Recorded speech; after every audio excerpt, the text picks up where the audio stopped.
Hello guys what's up, this is Simran पांच and I hope that you are doing absolutely well. So भाई और बहनों, आज अपना फर्स्ट सेशन है अपने क्वेश्चन क्रैकर्स का ऑफ जीएसटी।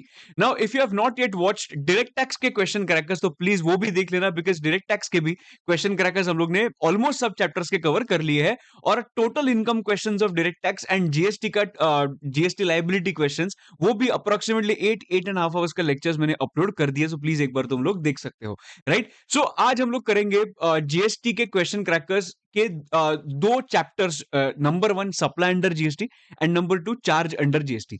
नाउ ये जो क्वेश्चन क्रैकर्स है इसके अंदर what I try to do is जो लास्ट डे क्वेश्चंस तुम लोगों को समझता नहीं है ना, क्या करना चाहिए क्या नहीं करना चाहिए, वो क्वेश्चंस हम लोग क्या करते हैं इसमें कवर करते हैं। And as I always say that if you have any other question than this, please add those questions along with these questions so that तुम्हारा पूरा पैकेज कंप्लीट हो जाएगा, लास्ट डे का प्लानिंग भी तुम्हारा कंप्लीट हो जाएगा। चलो स्टार्ट करते हैं सप्लाई अंडर जीएसटी। वो भी ये भी स्टार्ट करने के पहले बताना चाहता हूं, if you are new to this channel, बावा फटाफट सब्सक्राइब कर ले, बावा फटाफट लाइक कर ले, और हम लोग अभी स्टार्ट करते हैं। तो ये पीडीएफ किधर मिलेंगे? पीडीएफ मेरे टेलीग्राम ग्रुप पे मिल जाएंगे। टेलीग्राम ग्रुप का लिंक मेरे डिस्क्रिप्शन में मिल जाएगा। चलो शुरू करेगा। चलो आ जाओ। सप्लाई अंडर जीएसटी का LDR question which is question crackers. The first question, which is institute favorite question, that is in case of even do you remember एक circular आया था कि मैंने अगर डोनेशन दिया, if I donate anything to any charitable trust or religious trust, then in that case ये जो मैंने डोनेट किया है तो will that be considered as supply, मतलब वो सप्लाई मानेंगे क्या? तो इसके पीछे हम लोग ने देखा था कि इंटेंशन क्या है, देखेंगे कि भाई अगर अगर इसका कुछ भी क्विड प्रो क्यों होगा, quid pro quo, something in return, अगर ऐसा कुछ इंटेंशन होगा then it will be considered as supply. But अगर ऐसा कुछ इंटेंशन नहीं है, मैंने विदाउट एनी एक्सपेक्टेशन डोनेशन दिया था, तो in that case it will not be considered as supply. ये बेसिक चीज तुम लोगों को थोड़ा रिवाइज करवाया। Number 1, the temple of ancestral deity of mister Chaman and his family is located in Kolkata. Okay, fine. The temple is run by charitable organization registered under section 12AA of the Income Tax Act 1961. The family has got unshakable faith in their ancestral deity. Okay. Mr. Chaman is a big entrepreneur having flourishing business of tiles in Delhi. So अभी तक information में as such कुछ भी important अपने को नहीं दिखा है। एक समझा कि भाई ये जो चमन है ना, ये चमन एक बड़ा बहुत बड़ा entrepreneur है। Okay. Upon the birth of their first child, he donated 10 lakhs to the said temple for construction of a sitting hall in the temple. तो उसने क्या किया, उसने डोनेट किया 10 लाख रुपया to the said temple for construction of a sitting hall in the temple. On the main door of the sitting hall, the nameplate was placed stating donated by Mr. Chaman upon birth of his first child. Okay. Now, after looking at this, do you feel that इसमें कुछ भी advertisement का purpose होगा? You are required to examine the leviability of GST on the donation received from Mr. Chaman. Now, mainly हम लोगों को वही लिखना है कि भाई देखो, इसमें कुछ भी एडवर्टिजमेंट का पर्पस नहीं था, और मैंने जो उनको पैसा दिया था वो कुछ पैसा एडवर्टिजमेंट के लिए यूज नहीं होना था। And I was also not expecting anything from the religious trust, right. So give me 1 minute, मैं तुम लोगों को एक दिखाता हूँ कि इसका लैंग्वेज लिखना कैसे है, राइट। बट उसके पहले ओके, ये सप्लाई होगा कि नहीं? ऑफ कोर्स ये सप्लाई नहीं होगा, बिकॉज इसमें मेरा भी कुछ एडवर्टाइजमेंट नहीं हो रहा है। नंबर 1, मेरा भी कुछ क्विड प्रो क्यों नहीं है, इसके वजह से it will not be considered as supply. But sir इसका लैंग्वेज क्या लिखना है, 1 मिनट देना, मैं तुम लोगों को स्क्रीन पे दिखा देता हूँ। यस, अगर ये तुम लोग ने देखा, देखो ना, display of names and placing of name plates in the premises of charitable organisation. मेरे हिसाब से if you can take a screenshot, it will be perfect for you, because these are the points which you can write in the exam. Because exam में बहुत technical चीजें read करके भी ना हम लोगों को समझता है, याद ही नहीं रहता है कि लिखना क्या है, राइट। इसके वजह से थोड़ा सा सिंप्लीफाई करके दिया है, which is not changing the meaning also. So at least जो हम लोगों का कंफ्यूजन होता है कि क्या लिखना है, उसका सोल्यूशन तुम लोगों को ये लैंग्वेज में मिल जाएगा। एकदम बराबर। क्या लिखा है फर्स्ट पॉइंट में? Donors provide financial help to charitable organisations, मतलब वो फाइनेंशियल हेल्प करते हैं। Number 1, such institutions display the name of the donor to express the gratitude. Number 1, donation होता है। नंबर 2, इंस्टीट्यूशन क्या करता है? डिस्प्ले करता है नेम, बराबर। For what? To express the gratitude and public recognition of donors act of philanthropy. ठीक है। It is not aimed at giving any kind of publicity to the donor, मतलब ये सेकंड पॉइंट में जो किया है वो कुछ भी पब्लिसिटी का कुछ भी स्टंट इसमें नहीं था। Okay. There is no obligation on the part of the recipient to do anything in return, मतलब कुछ भी क्विड प्रो क्यो भी एक्सपेक्टेड नहीं था. दस such donation would not be considered as supply. Very easy language. Number one, we are talking about हम लोग डोनेशन करते हैं. नंबर टू, अभी उनके बारे में बात करो, मतलब they will display the name, okay, to express the gratitude and everything. अभी थर्ड पॉइंट में सेकंड का रेफरेंस, मतलब जो उन्होंने सेकंड पॉइंट में जो किया है ना, उसमें कुछ भी पब्लिसिटी का पॉइंट नहीं है, right. And number four, there is no obligation on the part of the recipient to do anything in return, that is quid pro quo. Number one, मेरा डोनेशन. नंबर टू, उन्होंने क्या किया, नाम लिखा. Number three, जो नाम लिखा है वो गलत नहीं है बिकॉज पब्लिसिटी नहीं है उसमें. And number four, there was no quid pro quo. That's why it will not be considered as supply. ये 4 पॉइंट्स याद रखो. पांचवा पॉइंट, दस, it will not be considered as supply. Favourite question institute का मेरे हिसाब से, अगर तुम लोग ने 5 पॉइंट्स याद रखे, बिकॉज आई नो दैट तुम लोगों को ये लिखने के लिए बहुत डिफिकल्ट जाता था. 99% ऑफ द लोगों को ये डिफिकल्ट जाता था लिखने के लिए, बराबर. तो ये तुम लोगों का मैंने सॉर्ट करवाया, ठीक है. आ जाओ वापस क्वेश्चन नंबर 2 पे जाते हैं. PTL Private Limited is a retail store of merchandise located in 25 states and UT in the country. For the purpose of clearance of stock of merchandise and to attract the customers, उन्होंने क्या क्या stock clear करना था, अभी बेच दो रे. PTL Private Limited launched the scheme of buy one get one free for the same type of merchandise. ठीक है, मतलब उन्होंने क्या रखा कि भाई अपने पास बहुत सारा स्टॉक है, एक काम करते हैं, बाय वन गेट वन करके निकाल देते स्टॉक, ठीक है. For instance, one shirt to be given free with the purchase of another shirt. Determine how the taxability of goods supplied under buy one get one free scheme is determined. Now, इसमें एक चीज समझना, अभी ये जो मैंने 5-6 questions लिए हैं सप्लाई के, सब टाइप्स के एक एक क्वेश्चंस लिए हैं, और ये क्वेश्चन जो है वो आईटीसी से थोड़ा सा कनेक्टेड क्वेश्चन है. बट देखो कैसे होता है, एक एग्जांपल मैं तुम लोगों को देता हूं. Say for example, there this is one toothpaste, ठीक है, दिस इज अनदर टूथपेस्ट. अभी ये टूथपेस्ट जब भी परचेस किया था, तभी eight that point of time वो 100 में भी परचेस किया होगा, और 10 रुपीज का जीएसटी मैंने पे कर दिया था ये परचेस करते वक्त, right. I purchase the second toothpaste as well and I must have paid 10 rupees का GST at that point of time as well, ठीक है. अभी क्या हुआ कि ये दोनों को मैंने एक करके बेच दिया. एक्चुअली एक का प्राइस, सेलिंग प्राइस जो है ना, वो 200 है, पर मैंने बाय वन गेट वन के इसमें ये दोनों का प्राइस क्या रख दिया, मतलब बाय वन गेट वन के केस में 200 रख दिया, जो कि एक का प्राइस 200 है. एक्चुअली 400 लेना चाहिए था, but I have kept only 200. I said bye one get one free. Okay, ना तो क्वेश्चन कम्स कि इसका टैक्सेबिलिटी कैसे होगा, राइट. बिकॉज ऐसा मानेंगे क्या कि एक टैक्सेबल है और दूसरा विदाउट कंसिडरेशन भी है, या फिर क्या, कैसे मानेंगे एग्जैक्टली exactly? देखो, अगर मैंने इसके टैक्सेबिलिटी का बात किया, तो टैक्सेबिलिटी में उन्होंने बोला कि ऐसा मत बोलो, ऐसा मत बोलो कि ये टैक्सेबल है और ये विदाउट कंसिडरेशन दिया, या फिर ये टैक्सेबल दिया और ये विदाउट कंसिडरेशन दिया, ऐसा मत बोलो. कभी भी बाय वन गेट वन के केस में assume that both the products are sold for a consideration of 200. क्या अज्यूम करोगे, both the products are sold for a consideration of 200, मतलब जो भी सिंगल प्राइस चार्ज किया है वो ऐसा नहीं कि एक का है और दूसरा फ्री है, ऐसा मत मानो. सोच बदलो देश बदलेगा, ऐसा बेसिकली बोल रहे हैं उनको, ठीक है. So 200 rupees is not for one, is for both, मतलब दोनों का प्राइस 200 है, मतलब बोथ द प्राइस, मतलब both the toothpaste are sold for a consideration. ये तुम लोगों को क्या करना है, कंसिडर करना है. इन्होंने इतना ही पूछा है, ये क्वेश्चन में इतना ही पूछा है कि भाई ऐसा मानो कि both are provided for a consideration. देखो, however, it is not an individual supply of free goods, but a case of two or more individual supplies where single price is being charged for the entire supply. It can at best be treated as supplying two goods for a single price. Two goods for a single price. ये ऐसा situation है. सो taxability का बात किया ना, तो taxability ऐसा ही consider करना है हम लोगों को. हम लोगों को एक टैक्सेबल और एक नॉन टैक्सेबल ऐसा कंसिडर नहीं करना है, राइट. तो मैं तुम लोगों को इसके साथ साथ, पूछा नहीं है पर मैं बता रहा हूं, इसके साथ साथ मैं उसका आईटीसी भी एक्सप्लेन करता हूं. Since we are not considering like this कि एक विद कंसिडरेशन है दूसरा विदाउट कंसिडरेशन है, ऐसा हम लोग नहीं मान रहे. हम लोग क्या मान रहे, दोनों विद कंसिडरेशन है. इसकी वजह से मुझे दोनों का क्या मिल जाएगा दोस्तों, आईटीसी मिल जाएगा. सो बाय वन गेट वन के केस में आईटीसी के भी चैप्टर में जाके अगर तुम लोग देखोगे, बाय वन गेट वन का वही बोला है कि since you are considering both as taxable supplies, that's why for both the products whatever GST is paid at the time of purchase, you will get the ITC of both. एकदम मस्त, no problem. Okay, अच्छा question था, इसका language पे थोड़ा focus करना।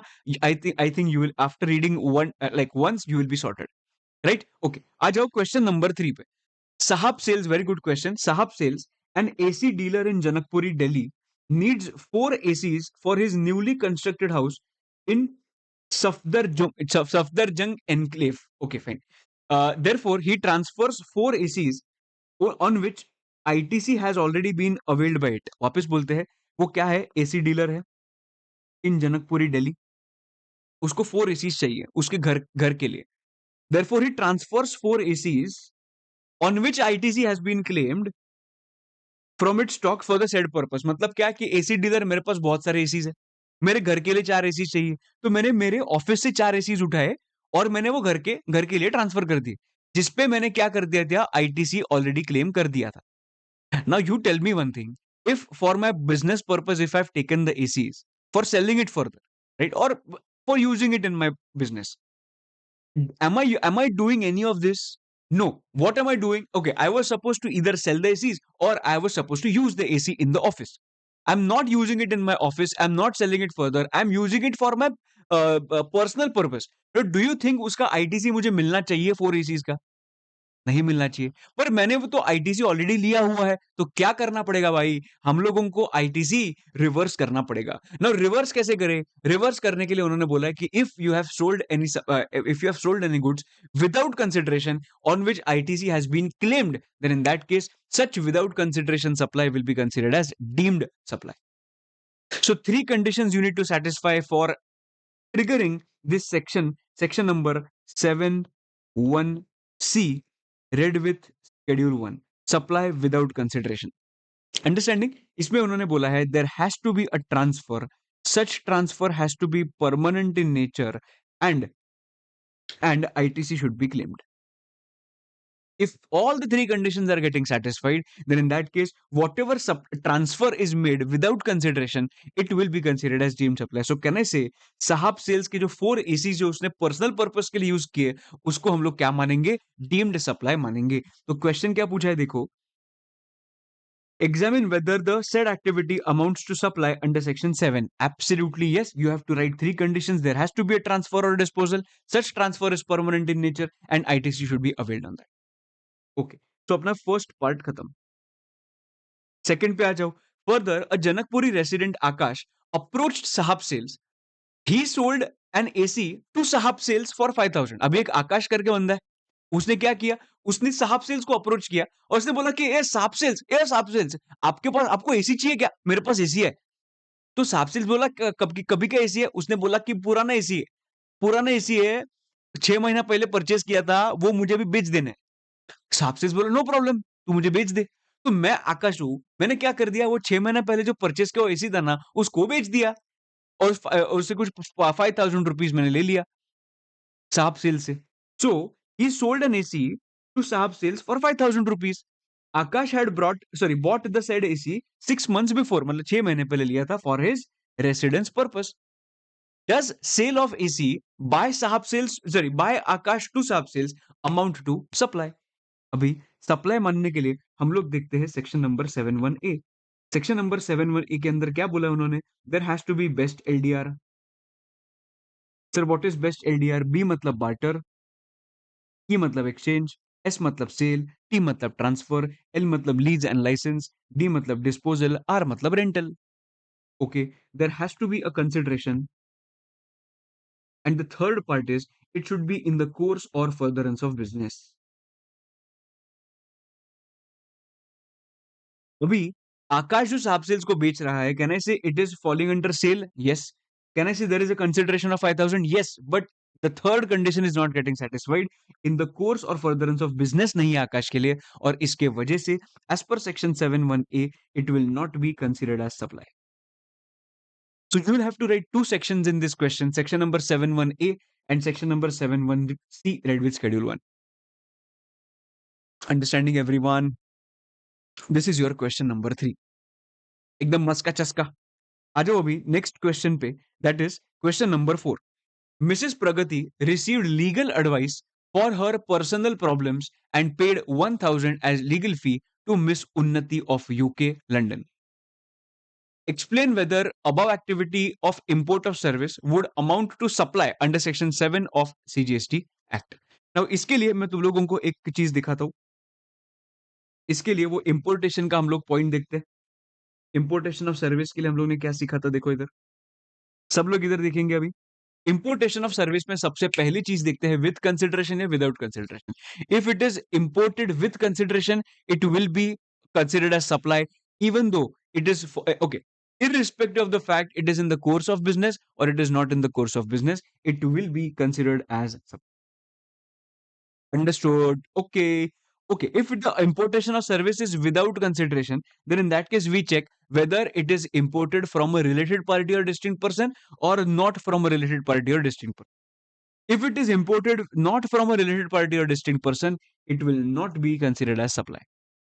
But if it is from a related party or distinct person, it should be in the course of business, then only it will be considered as supply. But if it is not in the course of business, it will not be considered as supply. I will give you a minute to just read this point and then we will move ahead.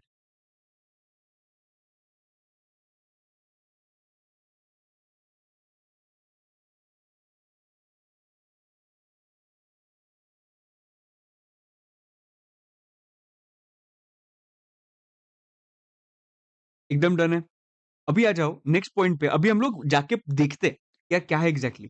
Mrs Pragati received legal advice for her personal problems and paid £1,000 as legal fee to Miss Unnati of UK. सबसे पहली चीज देखो कि with consideration है कि without consideration है. भाई £1,000 पे किया है मतलब it has to be with consideration, right. If it is with consideration, देखो ना इधर.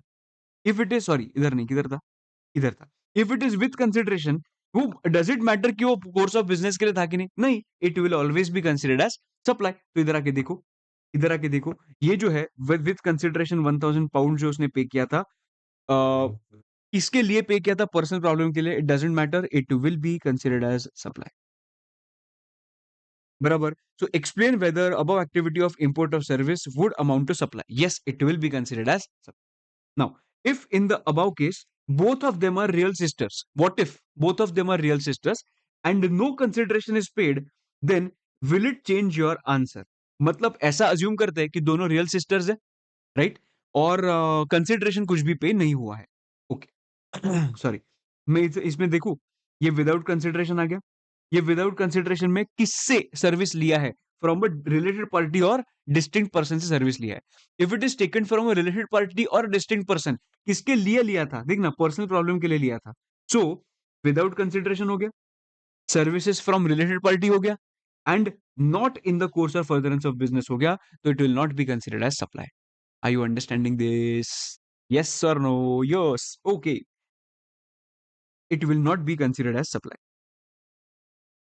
Okay. Then, further in the above case, if both of them are real sisters, okay, and Mrs. Pragati receives legal advice for her business and she doesn't pay any consideration, then what will be your answer? मतलब अभी business purpose के लिए लिया, without consideration है, from a related party है, assume करते हैं कि related party और family का सब definition fulfill हो गया है, ठीक है, वो dependent होने चाहिए और वो सब, assume that she is dependent.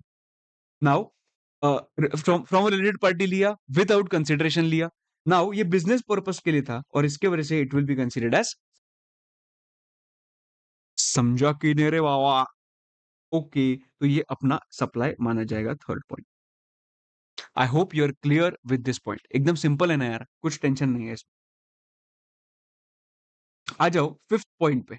Dumdum electronics has sold the following electronic items to Akbar retail store. Okay. Refrigerator is taxable. अब ये कौन है? इलेक्ट्रॉनिक स्टोर है. वो क्या क्या बेच रहा है?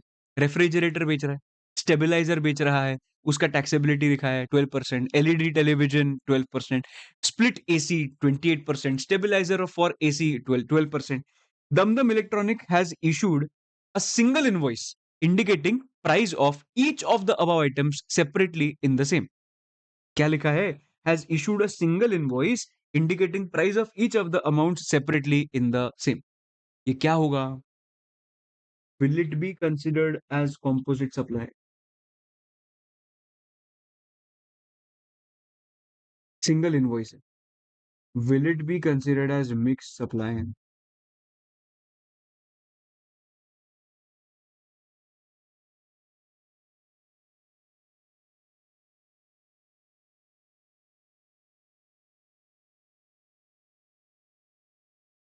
Okay, what do you think इसका आंसर क्या होने वाला है? If you are saying if you are saying it is a composite supply, अगर तुम लोग बोल रहे हो कंपोजिट सप्लाई, बाबा ऐसा एक ना बॉटल लेने का उधर से, बाजू से बॉटल लेने का, ऐसे इधर से इधर का बुच्चू खोलने का, ठीक है? इसमें थोड़ा-सा पानी लेने का और उसमें डूब मरने का। अरे भाई, कंपोजिट हो तो ही नहीं सकता। कंपोजिट कैसे होगा भाई? बराबर, तो कंपोजिट तो नहीं आएगा, बराबर। तो nothing is related to each other, right? Refrigerator और एलईडी का कुछ है क्या? एलईडी टेलीविजन लिया तो रेफ्रिजरेटर ले सकते हैं? नहीं। तो ये कंपोजिट सप्लाई तो हो ही नहीं सकता। तो कंपोजिट तो नहीं है, बराबर। कि अगर तुम लोगों को लगता है तो क्या करने का मैंने बता दिया। अभी आते हैं मिक्स सप्लाई पे। Now there is a possibility कि तुम लोगों को लगता होगा माँ कसम ये तो मिक्स सप्लाई होना चाहिए। मिक्स सप्लाई क्यों होना चाहिए? बिकॉज़ ये सिंगल इनवॉइस है। Okay, if it is a single invoice, भाई और बहनों एक चीज़ समझो, भाई सिंगल इनवॉइस है तो क्या हुआ? वो क्या मिक्स सप्लाई मानेंगे क्या? नहीं, सिंगल प्राइस होना चाहिए भाई, सिंगल इनवॉइस नहीं। अरे तुम लोग अगर कोई भी अगर बिग बाज़ार में परचेज़ करने के लिए जाते हो, तुम लोग ने 15 चीज़ उधर से परचेज़ किया, ठीक है? वो तो अलग-अलग होते हैं वो 15 चीज़ें, बरा तो वो तो एक ही इनवॉइस में आता है। अरे वो तो इनवॉइस एक है, प्राइस एक नहीं है। प्लीज़ समझो, मिक्स सप्लाई होने के लिए प्राइस एक चाहिए, मतलब ये सबका। अगर एक ही प्राइस लगाते वो लोग ₹50,000, तो मैं उसको बोलता कि ये मिक्स सप्लाई है। But this is not a mix supply, भले वो एक इनवॉइस होगा, बट उसका टैक्सेबिलिटी कैसे हुआ है? Price of each of the above items is separately mentioned in the invoice. So अगर सेपरेटली मेंशन्ड हुआ होगा, तो is it a mix supply? No. तो इसका टैक्सेबिलिटी कैसे होगा? इंडिपेंडेंट होगा, इंडिपेंडेंट होगा। अगर तुम लोगों को ये मालूम होगा पहले से कि नहीं ये इंडिपेंडेंट था, तो फटाफट लाइक मारो, फटाफट लाइक मारो, बिकॉज़ एक नंबर मज़ा आ गया। बट अगर तुम लोगों को मालूम नहीं था कि मिक्स सप्लाई, अच्छा ऐसा है क्या? अगर ये भी लगा होगा, तो भी तुम लोग लाइक मार सकते हो, बिकॉज़ तुम लोगों को तो सीखने मिला कि नहीं रे, चलो फटाफट लाइक मारो। चलो अभी स्टार्ट करते हैं, नेक्स्ट पॉइंट है, देखो ना, तुम लोग को समझा ना, ये अच्छा था ना पॉइंट। अगर तुम लोगों के लिए नया पॉइंट होगा ना, तो ये बहुत अच्छा पॉइंट था, एक अंडरस्टैंडिंग के लिए कि भाई ये मिक्स सप्लाई भी नहीं है। ठीक है? ओके, चलो। Akbar retail store has given a single check of 1 lakh rupees for all the items as a composite discounted price. State the type of supply and tax rate applicable in this case. देखो ना, एक single check दिया, भले वो single invoice हो, भले वो single check दिया हो, वो लोग ना इतना स्मार्टली क्वेश्चन ड्राफ्ट कर रहे हैं ना ये पॉइंट में, कि एकदम मजा आ गया भाई क्वेश्चन देख के। प्राइस सबसे इंपॉर्टेंट है कि प्राइस इनवॉइस में कैसे लिखा हुआ है, प्राइस सेपरेटली है या प्राइस एक ही है। अगर ये एक ही प्राइस होता तो मिक्स सप्लाई है, अगर एक ही प्राइस नहीं होगा तो ये इंडिपेंडेंट सप्लाई माना जाएगा। तुम लोगों को समझा कि नहीं? ये काफ़ी जेन्युइनली काफ़ी अच्छा क्वेश्चन था। अगर तुम लोगों को बराबर आंसर आया होगा, तो मुझे ना जेन्युइनली एकदम दिल से, दिल से एकदम दिल से कमेंट सेक्शन में तुम लोग बताओगे कि भैया मेरा करेक्ट था।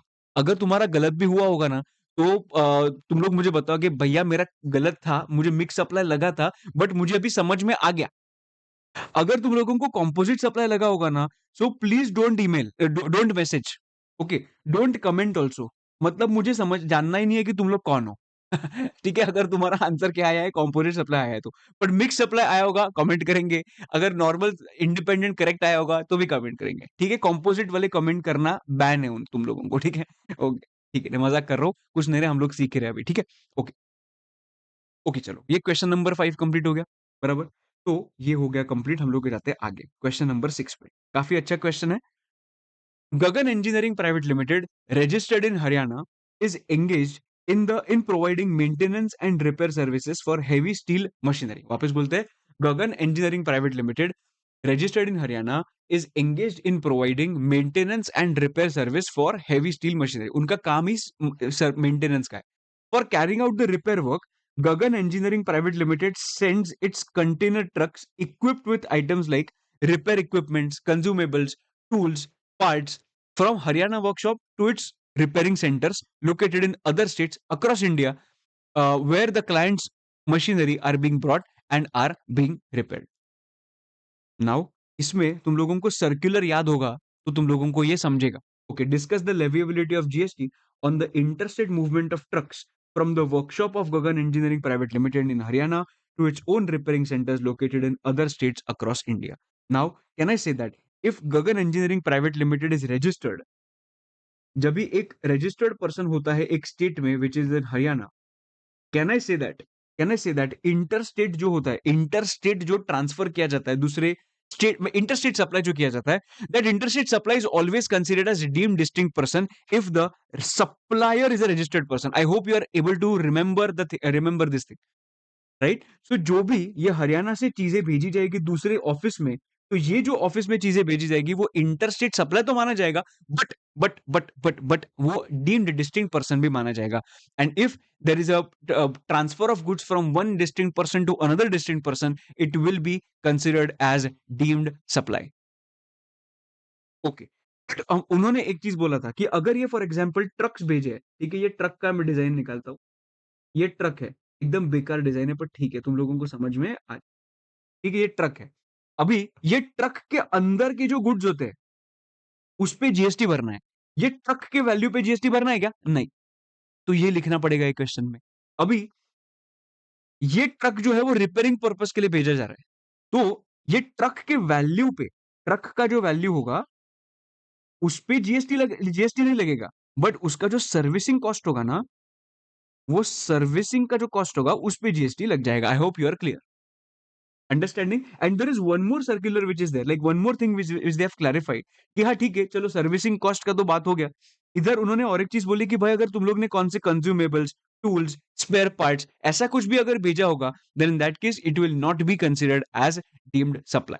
उसको हम लोग सप्लाई नहीं मानेंगे, उसको हम लोग गुड्स के डेफिनेट मतलब गुड्स मतलब उसके टैक्सेबिलिटी में कवर नहीं करेंगे। Basically it is not taxable, it will not be considered as deemed supply if you are transferring what, consumables, tools, parts etcetera. So तुम लोगों को क्या लिखना है? ट्रक के वैल्यू पे जीएसटी नहीं लगेगा, सर्विसिंग कॉस्ट के ऊपर जीएसटी लग जाएगा, और ये जो टूल्स होते हैं, पार्ट्स होते हैं, स्पेयर पार्ट्स होते हैं, उस पे जीएसटी नहीं लगेगा। At least try to cover these 3 points in your answer, you will be just sorted for the exam. Understanding everybody? I hope you are clear with this. So तुम लोग क्या क्या ये पॉइंट में एक्सप्लेन करोगे, I will just try to tell you so that you will be able to draft it very well. सबसे पहले you will talk about section number 7(1)(a) की भाई सप्लाई होता क्या है, ठीक है? उसके बाद तुम लोग बताओगे कि अच्छा पर कभी-कभी ना विदाउट कंसिडरेशन भी हुआ ना तो भी सप्लाई माना जाता है भाई, तो ये भी बताना, ठीक है?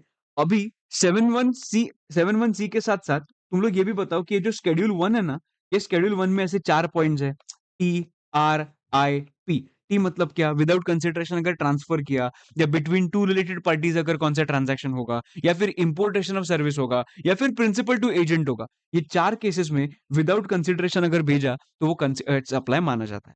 उसके बाद बताओ कि इन द प्रेजेंट केस क्या हो रहा है? In the present case servicing के लिए एक डिस्टिंक्ट पर्सन से दूसरे डिस्टिंक्ट पर्सन में भेजा जा रहा है, बराबर? पर सर्कुलर का रेफरेंस देना, और सर्कुलर के रेफरेंस में हम लोग ने बोला है कि भाई सर्कुलर के केस में तुम लोगों के ट्रक के वैल्यू पे तो जीएसटी नहीं लगेगा, जो सर्विसिंग कॉस्ट होगा उस पर जीएसटी लगेगा, बट ये जो रिपेयर्स, कंज्यूमेबल्स और स्पेयर पार्ट जो है ना, उस पे भी जीएसटी नहीं लगेगा। At least try to cover these points in your answer, I think that you will be sorted.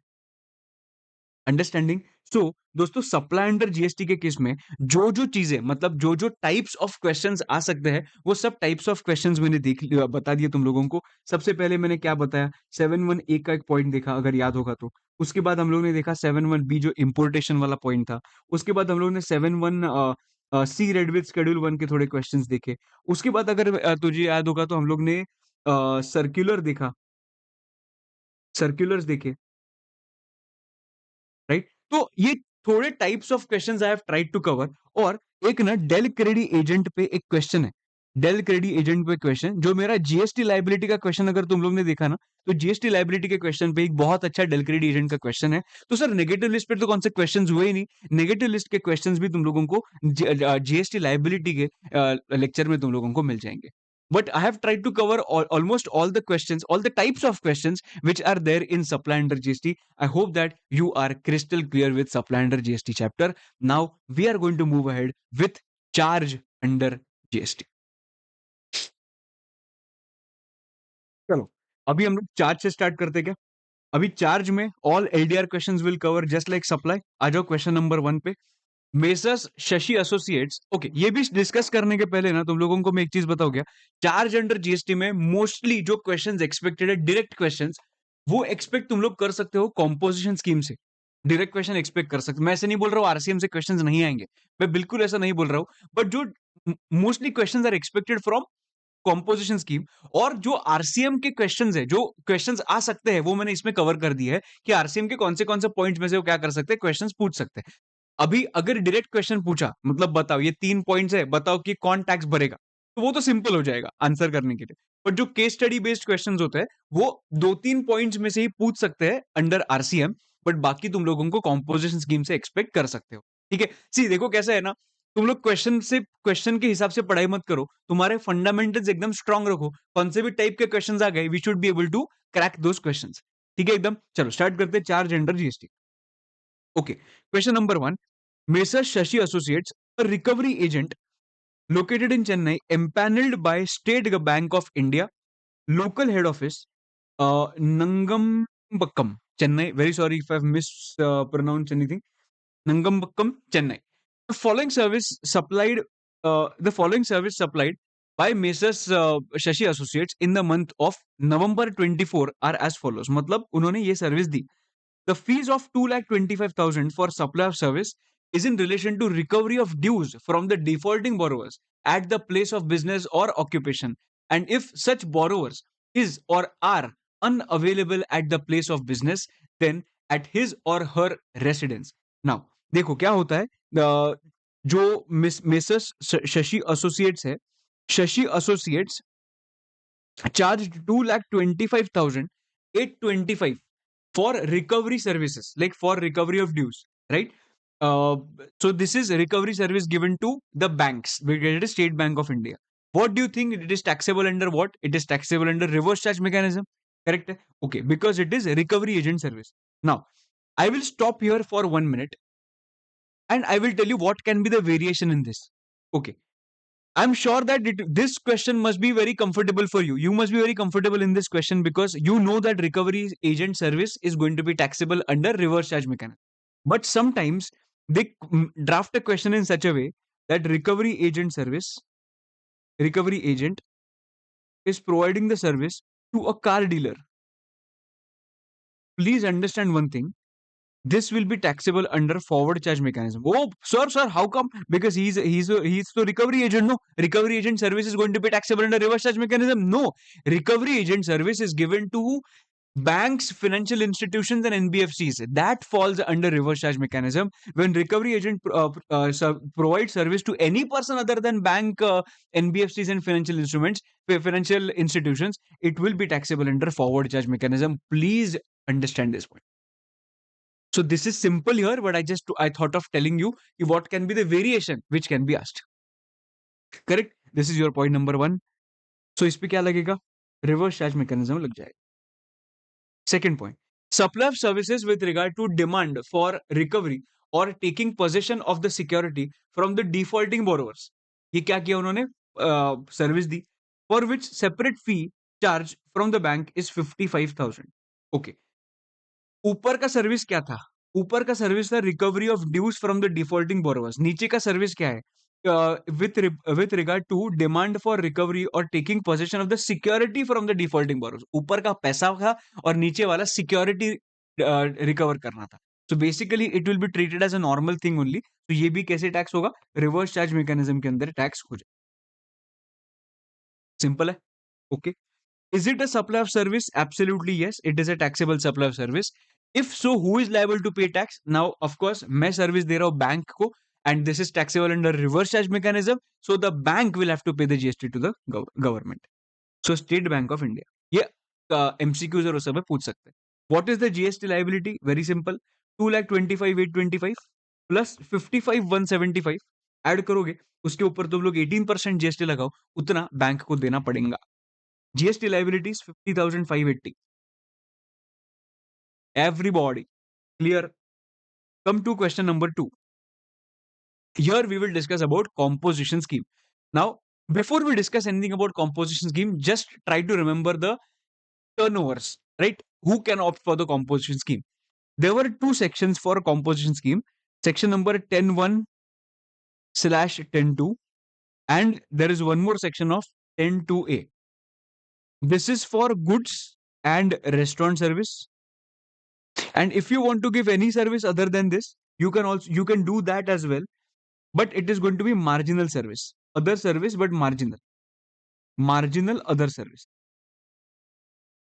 Do you remember the amount for this? Absolutely.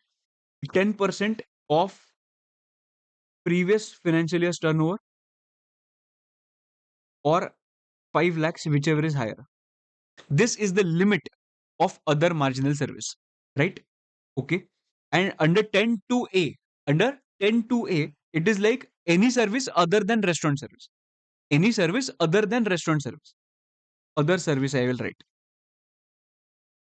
Okay, what is the limit for 10.1.10.2? Limit for 10.1.10.2 is last financial year's turnover is up to 1.5 crores if it is a normal state, like non special category state, and if it is a special category state, it is going to be 75 lakhs.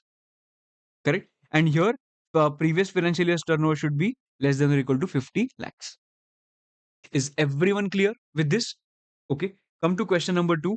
Examine whether the suppliers are eligible for composition scheme in the following independent cases. Is there any other option available for concessional tax payment with any of these suppliers wherever composition scheme cannot be availed? Okay. Now, let's see. First, we'll try to answer this. Examine whether the suppliers are eligible for composition scheme in the following cases. Okay, so we'll have to read the following cases. Is there any other option available for the concessional tax payment with any of these suppliers wherever composition scheme cannot be availed? We will see this. We will just first see the first question. What? Mesas Dev, a registered dealer, is dealing in intrastate trading, which means goods trading of electronic appliances in Jaipur. It has a turnover of 130 lakhs in the preceding financial year. In the current financial year, it has also started providing repairing service of electronic appliances. First of all, he is in goods or service. He is into trading, which means goods.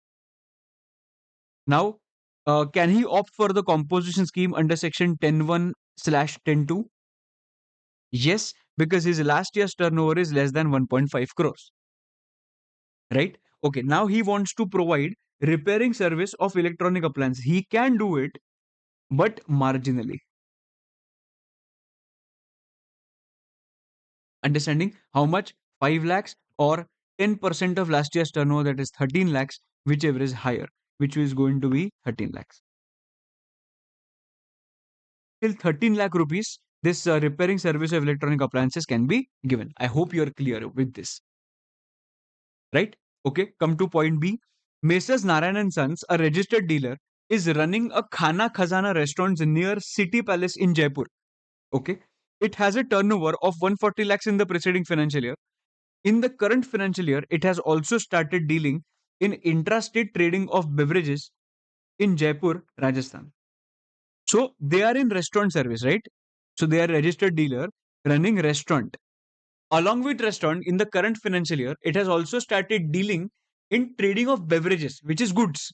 So that's still fine, right? So they can give goods plus restaurant service. That's okay. And for both, the limit is going to be what? 1.5 crore. And they have a palace in like near City Palace in Jaipur. So Jaipur is not a special category state. So that's why the limit is going to be 1.5 crore, and it is 1.4 lakhs. Sorry, 140 lakhs.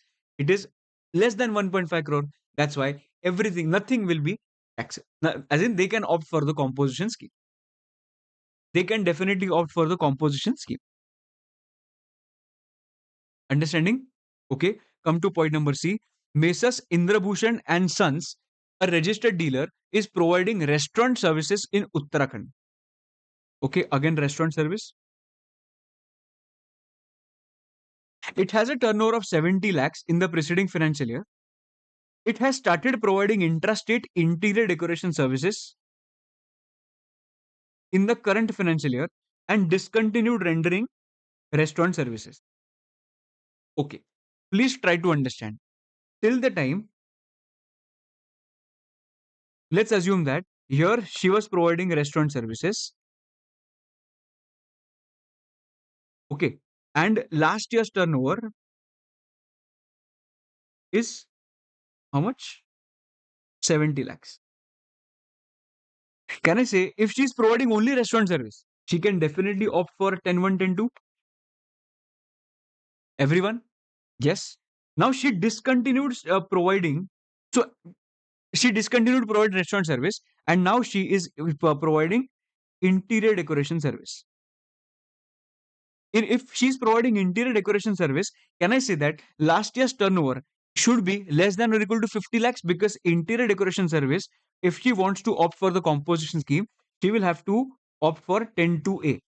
And for 10-2A, last year's turnover should be less than or equal to 50 lakhs. So basically, she will not be able to opt for the composition scheme if she's providing interior decoration service. Yes. So if she's opting for interior decoration service, then in that case, 10-1 and 10, sorry, 10-1 and 10-2, she will not be able to opt, correct? But she will be able to opt for 10-2A if her last year's turnover is up to 50 lakhs. But this is 70 lakhs.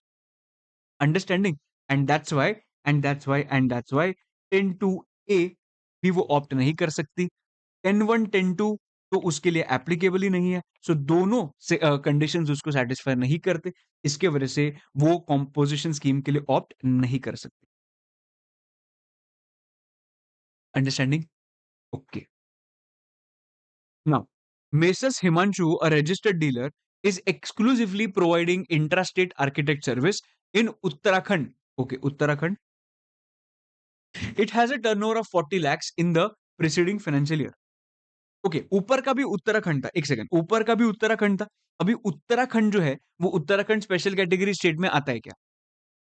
Uttarakhand special category state में आता है क्या? नुस्ता M3, नुस्ता M3. N is Nagaland, Uttarakhand, Sikkim, Tripura, Arunachal Pradesh, Manipur, Mizoram, and Meghalaya. So here Uttarakhand is there. So for restaurant service also, the limit is what? 75 lakhs. So for restaurant service, when she's in the third pointer, when she's providing restaurant service, can I say 10-1, 10-2, she will be able to opt for? Because 75 lakhs is the limit. But if it is interior decoration service, 50 lakhs is the limit. So our answer will not change, but I'm just saying that third point में भी उत्तराखंड ही था. ठीक है. तो basically third point का conclusion क्या है? Restaurant service जब भी वो चला रही थी और दे रही थी, रेस्टोरेंट चला रही थी, तभी वो कॉम्पोजिशन स्कीम में ऑप्ट कर सकती है 10-1 10-2 के केस. बट जैसे रेस्टोरेंट सर्विस बंद किया और इंटीरियर डेकोरेशन स्टार्ट किया उसने, वो नहीं जा सकती कॉम्पोजिशन में. क्यों? बिकॉज उसको 10-1 10-2 भी नहीं लगता है और 10-2A में भी नहीं लगेगा, क्योंकि उसका लिमिट क्रॉस हो जाएगा 50 lakhs. Understanding everyone? Okay. Okay. Mesas Himanshu, a registered dealer, is exclusively providing intrastate architect service. Now it's providing what? Architect service. Now again ये 10-2A में आ जाएगा.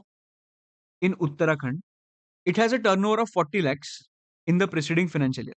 Can I say हम लोगों को तो turnover 50 lakhs चाहिए architect service में, right? So it is less than 50 lakhs and इसके वजह से he can opt for the composition scheme in point number D. अच्छा प्रैक्टिस हुआ ये कॉम्पोजिशन स्कीम के पॉइंट्स के लिए. Come to next question, that is question number 3. Very good question on RCM. Okay. Mr Vicky Kaushal and an unregistered famous author received 3 crore of consideration from ASM Publications located in Mumbai for supply of services by way of temporary transfer of a copyright covered under section 13(1)(a) of the Copyrights Act 1957 relating to original literary works of his new book. उसने क्या किया? Temporary transfer कर दिया, right? ठीक है, temporary right transfer कर दिया उसने, करेक्ट है, to original literary works for his new book. Okay. Mr. Vicky Kaushal has transferred the right to whom? Publishers, publications, ASM Publications. Okay. Do you remember हम लोग ने एक पॉइंट किया था, when any author provides any right on temporary basis to any publisher, it is taxable under reverse charge mechanism. But author can say that he wants to pay tax under forward charge mechanism. He wants to pay tax under forward charge mechanism, but he has to fulfill 4 conditions. Which are these 4 conditions? Which are these 4 conditions? the सबसे पहला condition, I will show you those four conditions right now. 1 second, so you'll understand how to write the language as well. 1 second.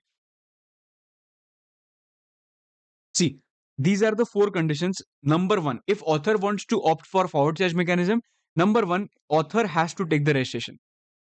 Author has to take the registration. Author is required to intimate the jurisdictional commissioner stating that he is opting for forward charge mechanism.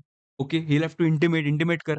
Author shall opt for forward charge mechanism for 1 year. मतलब उसने एक बार opt किया, he has to use it for continue using that FCM for 1 year. And author shall intimate about opting for FCM in the invoice which is raised on the publisher. Author को invoice के अंदर भी लिखना पड़ेगा that he wants to opt for forward charge mechanism. If these four conditions are satisfied, author has an option of choosing for forward charge mechanism.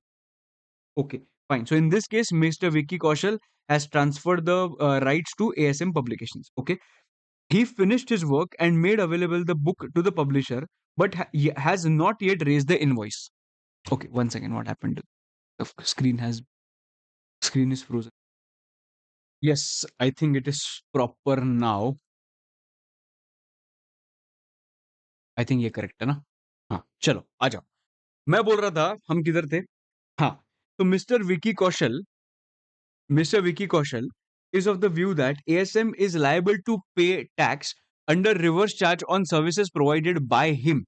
Okay, correct na? ASM is liable to pay tax under RCM. So ASM does not concur with his view. वो बोलते चल ऐसा नहीं होता है. And is not ready to deposit the tax under any circumstances. मतलब ASM बोल रहा है कि मैं टैक्स भरेगा ही नहीं. तो मेरे पास ऑप्शन क्या भाई, तो भरना पड़ेगा. Under reverse charge mechanism it is your responsibility to pay tax to the government. So examine whether the view of Mr Vicky Kaushal is correct. 100% correct है, बिकॉज एस वो आरसीएम के केस में आरसीएम लगता है और यही विकी कौशल का व्यू है, and which is right.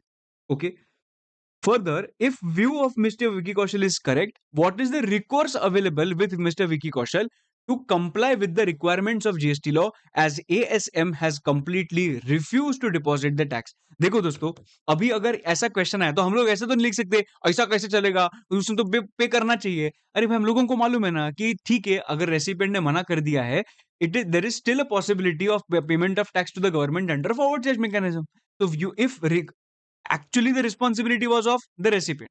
If recipient is not ready to pay, then no problem. They are expecting us to write, no problem.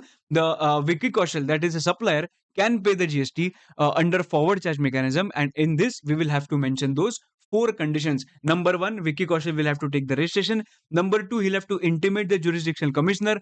Number three, he'll have to continue for 1 year, and he will have to mention it in the invoice. And that's why this information was important. Is not yet raised the invoice. So whenever Vicky Kaushal will raise the invoice, in that invoice he will mention about the fact that he's opting for a forward charge mechanism. Did you understand why this information is given? Just to show that the invoice is yet to be raised. So we will tell them that whenever you'll raise the invoice, at that point of time, please mention that he has opted for forward charge mechanism. Are you understanding this? Question number 3. So the answer you can read, but I told you how to draft the answer, right? Okay, I hope you are clear. Now, last two questions, question 4 and question 5, right? I think there are 6 questions. Okay, come to question number 4. That is wedding bells. A wedding photographer has commenced providing pre-wedding shoot services in Udaipur from the beginning of the current financial year 24-25. Start ही उसने किया business. ये क्या, कौन सा business था? वो wedding photographer था, मतलब वो सर्विस हो गई basic. It has provided the following details of turnover for the various quarters till December 2024. Okay. So April से लेके जून तक he earned 20 lakhs. जुलाई से लेके सितंबर तक he earned 30 lakhs. अक्टूबर से लेके दिसंबर तक he earned 40 lakhs. You may assume the applicable tax rate as 18%. The wedding bells wishes to pay tax at lower rate and opts for the composition scheme. He wants to opt for the composition scheme. कर सकते हैं क्या? देखो उसके लिए limit कितना. सबसे पहले इधर कॉम्पोजिशन स्कीम कौन सा लगेगा, इधर कॉम्पोजिशन स्कीम 10(2)(a) वाला लगेगा. अंडरस्टैंडिंग, बिकॉज वेडिंग फोटोग्राफर है, रेस्टोरेंट सर्विस नहीं है. सो इसमें फॉर द फर्स्ट 20 lakhs, मतलब ये जो 20 lakhs उसने कमाया, उसके बाद उसने 30 lakhs कमाया, और उसके बाद उसने कितना कमाया, 40 lakhs कमाया. नाउ इन दिस केस वो कैसे क्या कर सकता है, प्लीज समझो कि till 50 lakhs, till he crosses 50 lakhs, he can continue with composition scheme. वो क्या कर सकता है, ये पीरियड तक वो, ओके, और टिल ईयर कैन कंटिन्यू,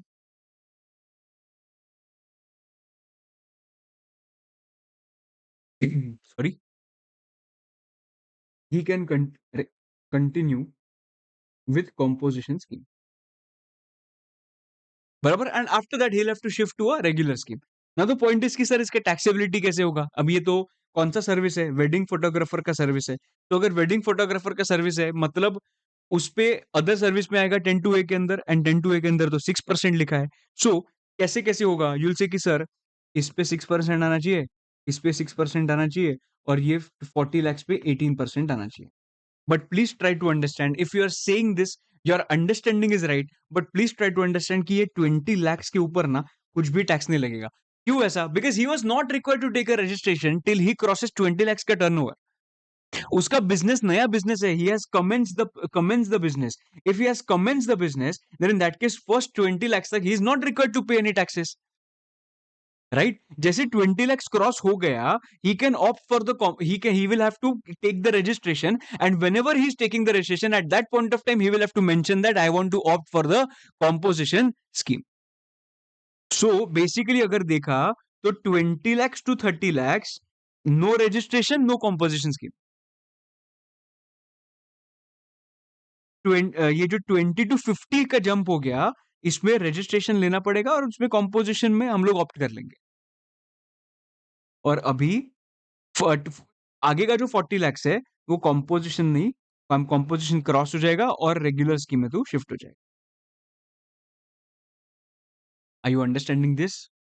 मुझे इसका प्रॉब्लम नहीं है कि तुम लोगों को ये नहीं समझेगा, ये समझेगा, ये भी समझेगा, पर 20 lakhs तक, फर्स्ट 20 lakhs तक टैक्स नहीं लगेगा जब भी बिजनेस कमेंस हो रहा है वो साल में। इस वो तुम लोगों को सिर्फ क्या करना है, याद रखना है, और इसमें सिली मिस्टेक्स तुम लोग नहीं करो। Understanding everybody? This is your question number 4। To calculate the amount of tax, for the first 20 lakhs there will be no tax, for the next 30 lakhs 6%, and 40 lakhs पे 18%। see, okay, उन्होंने इसे दिखाया नहीं है specifically, but yes I think you will be able to understand this with this example. 20 lakhs पे no tax, 30 lakhs पे 6%, और ये जो 40 lakhs है उस पे नॉर्मल जीएसटी रेट लग जाएगा। एकदम मस्त। This is your question number 4। Let's come to question number 5। मेरे हिसाब से ये भी क्वेश्चन काफी इंपॉर्टेंट है, बिकॉज इधर एग्रीगेट टर्नओवर कैसे आइडेंटिफाई करना है उसके बारे में लिखा है। Mister Ali of Assam provides the following information for the preceding financial year 23-24। You are required to find out the aggregate turnover for the purpose of eligibility of composition scheme। मतलब last year का निकालना है, because weather he is eligible और no, ये last financial year के turnover से समझेगा। 1.5 crore और 75 lakhs, yes, and determine whether he is eligible for the composition levy or not for financial year 24-25। ठीक है, ये मुझे बताना है, टर्नओवर बताओ और बताओ कि ये साल में एलिजिबल होगा क्या। बट सर इधर वो लिखा ही नहीं है, वो 10-1 10-2 वाला है कि 10-2 A वाला है, नीचे देख के हम लोग समझ सकते हैं। देखो, value of taxable outward supplies out of above 10 lakh was in the course of interstate transactions। Okay, interstate supply हुआ है, सो बेसिकली इधर गुड्स का कुछ बात किया नहीं है। liable to pay tax under reverse charge, value of exports preceding financial year। Okay, इधर तो कुछ बात किया नहीं, सो हम लोग इधर एक्सपेक्ट कर सकते हैं और अज्यूम कर सकते हैं दे आर टॉकिंग अबाउट 10-1 10-2 के बारे में, and the turnover limit is going to be 1.5 crore। ठीक है, अभी देखते हैं, अभी लास्ट फाइनेंशियल ईयर के टर्नओवर में क्या क्या आता है। ओके, लास्ट फाइनेंशियल ईयर के टर्नओवर में आता है taxable supply, exempt supply, export भी आता है, और इंटरस्टेट भी आता है। क्या नहीं आता है, ये सब कुछ आता है। ठीक है, क्या नहीं आता है, इंटरेस्ट ऑन DAL, दाल नहीं आता है, मतलब डी मतलब डिपॉजिट, एडवांस एंड लोन, इसके ऊपर जो इंटरेस्ट मिलता है वो मेरे टर्नओवर में नहीं आएगा। ठीक है, value of taxable outward supplies out of which 10 lakhs was interstate, वो तो अलाउड है ही, तो पूरा का पूरा 50 lakhs इधर आ जाएगा। Correct. Value of exempt supplies which includes 30 lakhs as received on interest and advances. So 70 में से 70 तो exempt है, बट exempt में से भी सी exempt सप्लाई भी मुझे इंक्लूड करना है, पर इसमें क्या नहीं आएगा, इंटरेस्ट ऑन दाल नहीं आएगा. सो इसके वजह से 70 में से 30 will not be included, but 40 rest of the 40 will be considered. Right? Value of inward supplies on which he is liable to pay tax under reverse charge. You tell me one thing, if I supply anything to you, okay, and you paid 5 lakh rupees to me, is this your turnover? Is 5 lakhs your turnover? No, it is my turnover. Now, if I say that if I supply anything to you and that is taxable under reverse charge mechanism, now who will have to pay GST? You will have to pay GST. But you are just making a payment of GST to the government. भाई 5 लाख रुपए जो तुम लोग मुझे पे कर रहे हो वो मेरा टर्नओवर है, तुम्हारा नहीं है. सो जब भी वैल्यू ऑफ इनवर्ड सप्लाईज है, इनवर्ड सप्लाई मैं अगर कौन सा सप्लाई ले रहा हूं उसके लिए 5 लाख रुपीज दे रहा हूं, तो 5 लाख रुपीज मेरा टर्नओवर थोड़ी है. वो 5 लाख रुपए में उसको दे दूंगा और उस पर जीएसटी में गवर्नमेंट को दे दूंगा. So will it be considered in my turnover? No. Value of export, yes, I will consider that in my turnover. And all the amounts are exclusive of GST. देखो 50, 40, nil and 5 comes to what? 90. Is everybody clear? Since the turnover does not exceed 1.5 crores in the preceding financial year,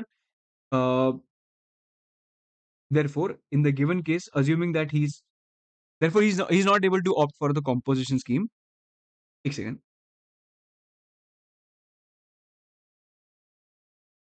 Correct. Therefore, in the given case, assuming that he is not engaged in any interstate outward supply in the current year में he should not make any interstate supply, he should not export. But sir, आपने तो बोला अरे भाई ये तो last year का है, लास्ट ईयर का इंटरस्टेट है, लास्ट ईयर का एक्सपोर्ट है, दैट इज ओके. ये साल में मैंने क्या नहीं करना चाहिए, इंटरस्टेट नहीं करना चाहिए और एक्सपोर्ट नहीं करना चाहिए. एकदम बराबर है. तो उन्होंने बोला कि भाई बराबर है, लास्ट ईयर का टर्नओवर जो है वो 95 लाख है, which is not crossing 1.5 crore. तो you can opt for the composition scheme, पर कॉम्पोजिशन स्कीम के बाकी के कंडीशन तुझे क्या करने पड़ेंगे, सेटिस्फाई करने पड़ेंगे, ऐसा वो लोग बोलते हैं. Therefore, in the given case, assuming that he is not engaged in any making any interstate outward supply, Mr. Ali is eligible to opt for the composition levy for financial year 24-25 since his aggregate turnover does not exceed 1.5 crore. एकदम बराबर. और एक चीज याद रखना, ये पूरे computation में, एग्रीगेट टर्नओवर के कंप्यूटेशन में जीएसटी का भी कंपोनेंट नहीं आएगा. 2-3 चीजें नहीं आएंगी इसमें, ठीक है, वह कंप्यूटेशन के केस में. नंबर 1, इंटरेस्ट ऑन दाल नहीं आएगा, ठीक है. उसके बाद जो इनवर्ड सप्लाई पे जो आरसीएम लगता है वो मेरे टर्नओवर में नहीं आएगा, because it is not my turnover. And the third point is GST. ये चीजें मेरे टर्नओवर में नहीं आएगी. I will just show you कि ये टर्नओवर कैसे कंप्यूट किया जाता है, so that if you want to pause it and if you want to look at it, please have a look. ये प्रीवियस ईयर का एलिजिबिलिटी पर्पस के लिए है. If you want to take a screenshot, you can take a screenshot. और ये जो है वो टैक्स पेमेंट के लिए है. याद है क्या, मैन्युफैक्चरर के लिए इट इज 1%, सप्लायर डीलर के लिए होगा तो इट इज 1%, रेस्टोरेंट सर्विस होगा तो it is 5%, and 10 to A होगा तो इट इज 6%. तो उसका टर्नओवर कैसे आइडेंटिफाई करना है, तो ये मैंने इधर बता दिया. और लास्ट ईयर का टर्नओवर के लिए ये मैंने इधर बता दिया. एकदम बराबर. I hope you are clear with this question. Very simple question, but इसमें सिली मिस्टेक्स की वजह से ना एक छोटा सा भी गलती हो गया ना, तुम्हारा पूरा आंसर गलत हो जाएगा. They will not give you marks. Right? Easy, sure एकदम. चलो आ जाओ 6th पॉइंट पे. Last point, last question. Mr Suvek visited Goa for business trip where hotel owner provides accommodation through electronic commerce operator Chill Trips. The hotel owner is not liable to get registered as per the provisions of section 22 of CGST Act. What do you think? What will be the tax treatment? Now, here we will remember section number 9.5 where we had discussed 4 businesses. And in these 4 businesses, the tax liability will be of e-commerce operator to pay the GST to the government. Number 1, it was Uber, Ola. Number 2, it was accommodation service, which is here, right? Number 3, it is urban company. And number 4, it is Zomato, Swiggy. In case of point 2, that is hotel owner, what was the taxability? The taxability was, it will be the responsibility of e-commerce operator to pay the GST, correct? But if the hotel owner is registered under GST, then in that case, e-commerce operator is not required to pay the GST to the government. So in this case, please understand, hotel owner is not liable to get registered. If hotel owner is not liable to get registered, then who will be liable to pay GST to the government? Chill Trips, that is e-commerce operator, will have to pay the GST to the government. Understanding? See, in the given case, Chill Trips provides hotel accommodation. This person liable to pay GST is e-commerce operator, that is Chill Trips, because the recipient, because the hotel owner is not a registered person. If hotel owner is registered, it will not be the responsibility of e-commerce operator. It will be the responsibility of hotel owner to pay the GST to the government. Right? So will your answer be different? Would your answer differ if e-commerce operator Chill Trips does not have a physical presence in India? ऐसा नहीं होता है. If they don't have a physical presence in India, then in that case they will have to pay GST through uh, through the representatives which are appointed in India. See, all the provisions of GST law shall apply to such Chill Trips as if it is the supplier liable for paying tax in relation to supply of such service. अभी इसमें और एक चीज है जो लिखी नहीं है इसमें. If e-commerce operators does not have physical presence,